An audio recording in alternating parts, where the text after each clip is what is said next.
Good evening to you all. Fantastic to be here. Now I'm here to tell you a story so you can all relax, fall asleep, do whatever.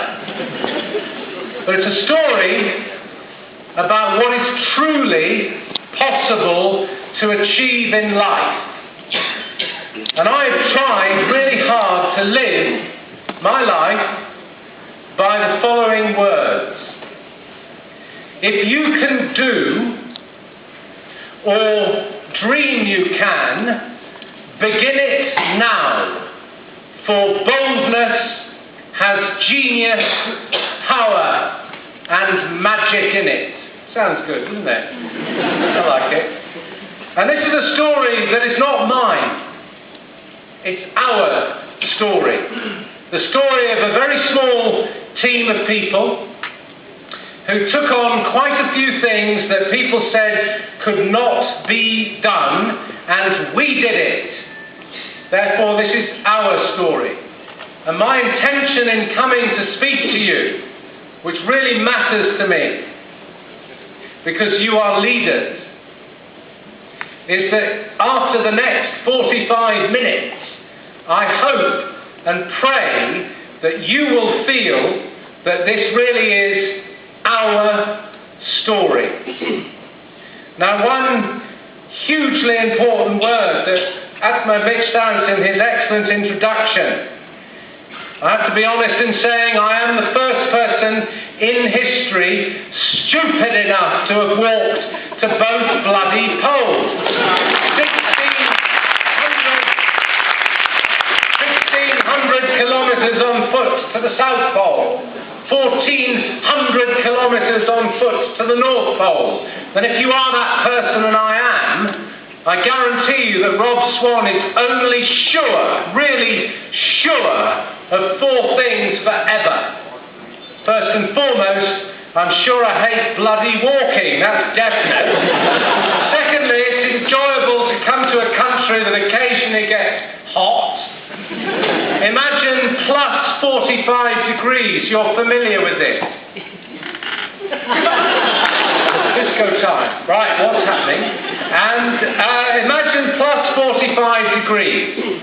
Imagine plus 72 degrees. Imagine how hot that would be. Plus 72. Well, imagine minus 72. And that's the coldest day I've ever been in.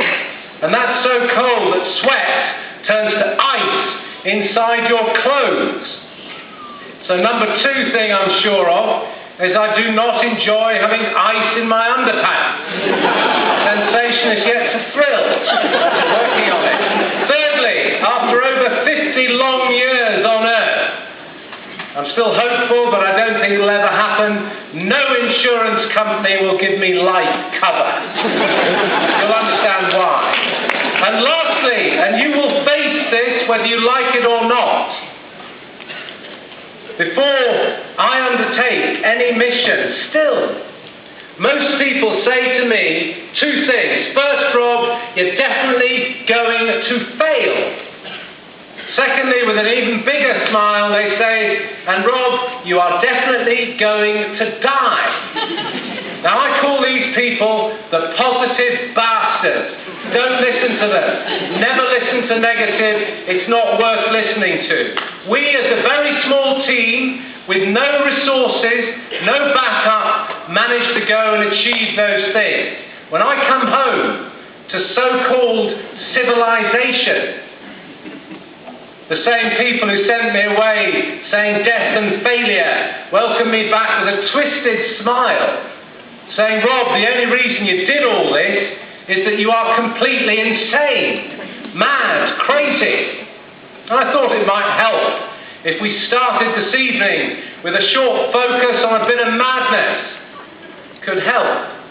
Just imagine walking across a continent twice the size of Australia. It's quite big. Imagine your destination is one building the size of this room in the middle of Antarctica. The South Pole Under Ice Station. That's your destination. There are 3 people on the team only. You have no radio communications, no backup, no GPS, And a map of central Antarctica looks like this. Nothing.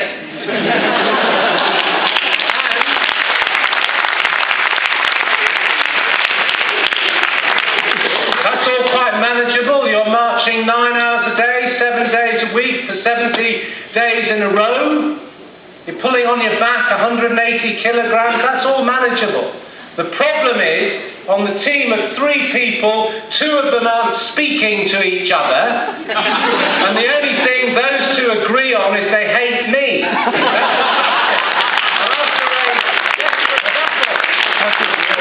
After a desperate battle, you find yourself standing upside down at the bottom of the world. My friends, walking to both poles is truly pointless. Right? But what is the point? Anybody here really know what the point is? We were proud of what we did because we said we were going to do it. That was the point. And I lost off my body 32 kilograms in 70 days. It's a bit thin, but we've done it. And then it goes crazy. By some aeroplanes, you find yourself back at Heathrow Airport, a bit thin. You haven't had a proper bath or shower for a year. That's even extreme for an Englishman. You haven't seen your girlfriend for a year. Lots of excitement. And the first thing you're told standing at the airport is you've got to go on a TV chat show with 20 million people laughing at you. You sit down in a chair and with a big smile the person says, "Was it cold, Bob?" That moment in life, you know there's hope. Because you can't be the only stupid person on the planet. And while you're sitting there, my friends, madness crosses your mind. I really hope, truly hope, that no one in this room has ever truly starved, or ever will truly starve. I have. It's my job to starve. And you can see I'm ready for the next time. Right, when you really starve, like I have, only for a few days, and everybody's calling you mad, crazy, and insane, it does cross your mind as you're sitting there that every day half the world starves, and a lot of us try to lose weight and throw away food. What is mad? Yet to work it out personally. A good question I'm asked, people say, "Rob, if you don't like doing this, where did this begin?" Well, this began last time I was properly dressed. Check out that haircut. And today has every single thing to do with dreams. Remember why you're here. You can get pretty wrapped up in doing all this amazingly hard work, and I know it's hard work here. But just remember why truly you're here. Remember the dream. Don't let it go. It's easy to lose the dream, wake up in 30 years' time and go, so what was it all about? Hang on to the dream. And when I was 11, I saw a film about Antarctica. The film pulled me in, and at the age of 11 I said, that's it. I will become the first person to walk to both poles. Everybody laughed. They still laugh. But guess what? In between, we did it.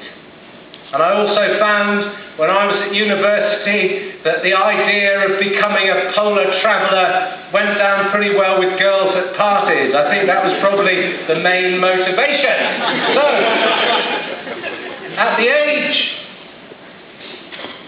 of 21, I went to London from the north of England, hired a warehouse, and started to raise $5 million US. The only problem I had, I'd never been camping in my life. I'd never been on an expedition. I wasn't an explorer, and it wasn't the easiest sales pitch to go and see business women and businessmen and say, give me $5 million, I want to walk to the South Pole.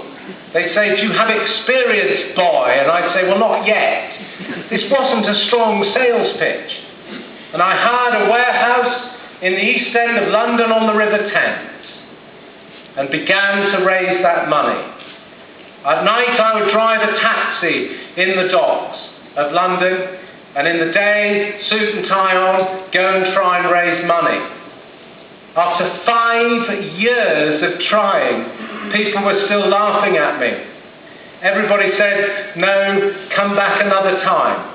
Good personal leadership, when you want something to happen in a world consumed by words, just show commitment, show it, do it, and people will eventually take you seriously. After 7 years, I've raised that $5 million. Keep your plans. You can have a dream, but keep adapting. Don't just stick in one thing. And if it isn't working, change it. But don't change the whole thing. So eventually, I've raised the money. We buy a ship now. Her name is Southern Quest. 25 volunteers from around the world now join us, and we head south off the map, past Africa, across to Australia, then south from New Zealand. Then the ocean becomes rough. We're going off the map. Then ice starts to coat the ship, and I'm thinking maybe we should have gone to the Bahamas or somewhere. Like, what are we doing here? This is a bit rough. And we land on the shores of the last true great wilderness left on Earth, the Antarctic. Antarctica is the only place in the world that we all still own.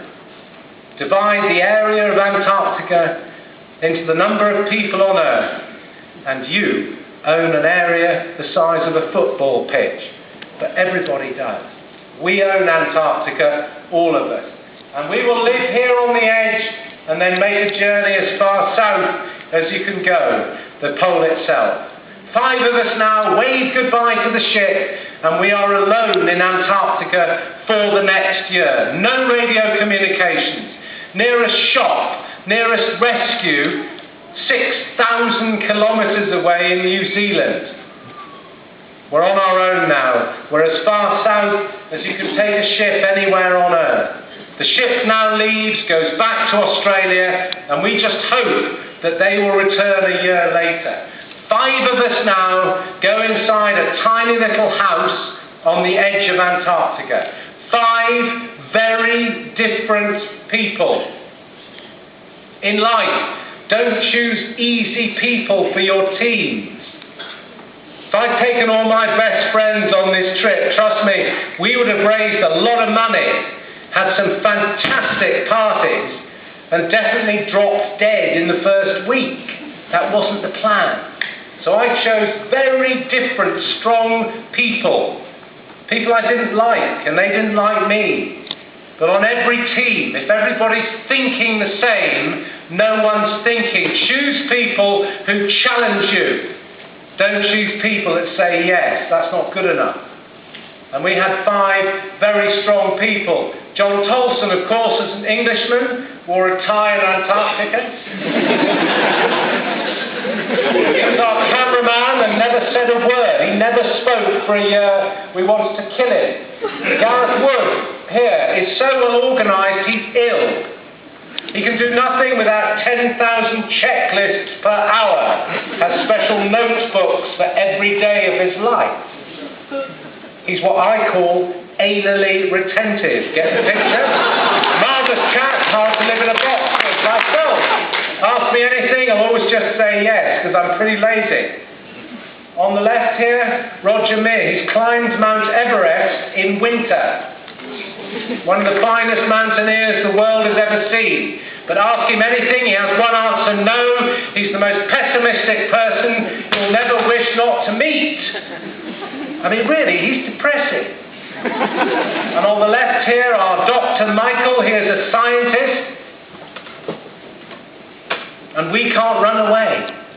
He was doing a scientific program about basal metabolic rates. I've no idea what it meant. Even after a year, we didn't know what it meant. But what we had to do was do incredibly stupid amounts of physical exercise. Then he would inject us with a drug and then stand there with a clipboard to see what happened to us. I mean, personally, Personally, I found this really quite fun for about 3 months, but after that we wanted to kill it. We couldn't run away. So 5 very different people. If we don't form a team, we die. That's it. So how do you hold it together? Very simple. First, you tell each other the truth. Secondly, more importantly, you listen to what each other's really saying, not what you want to hear. You listen to what they're saying, not what you want them to say. But most importantly, you never forget to laugh. Humour is an important part of holding a team together. Now we have a laugh. 300 kilometres from our base across the ocean is a small American scientific station. The Americans believe the nearest human beings are in New Zealand. It had been dark for 4 months. So let's just say it was a bit of a shock when 5 cyclists appeared from the ocean. They thought it might be aliens. But when they saw us, again, there could be only one answer. British. No one else could be quite that straight. But never forget, we laughed, they laughed. Humour will hold a team together beyond any big speech, trust me. Then the light returns to our lives, and Roger, Gareth and I will undertake the longest unassisted march ever made anywhere on Earth in history. And people said we'd die. We carry no radio communications at all. We navigate using the sun, a sextant and a watch. No backups. And if we miss the South Pole station by more than 25 kilometres, we die. So we are going to undertake a journey never made before. And off we go. Roger will navigate us. Gareth, of course, on his sled, he has special lightweight pencils and special notepads which are lightweight, special lightweight measuring tapes, that sort of thing, to make sure our equipment doesn't break. And me at the back just hoping I say yes at the right moment. So off we go, 180 kilograms on each sled. We will march 9 hours a day, 7 days a week for 70 days in a row. We will eat 5,200 calories each a day and still, in my case, lose 32 kilograms in body weight. Gives you some idea, it's reasonably hard work. On the way to the pole, we must cross 6,000 crevasses. And those crevasses, perhaps, are our most dangerous part of the journey. 6,000, only a few feet of snow and a hole 500 metres deep below. We had to trust each other's judgment on these things. We didn't have time to stop and have a feedback session 6,000 times to talk about it. You know, life is very important to do planning, preparation. But there comes a moment where you just got to get out there, trust each other and get on with it. You can talk yourself to death, trust me.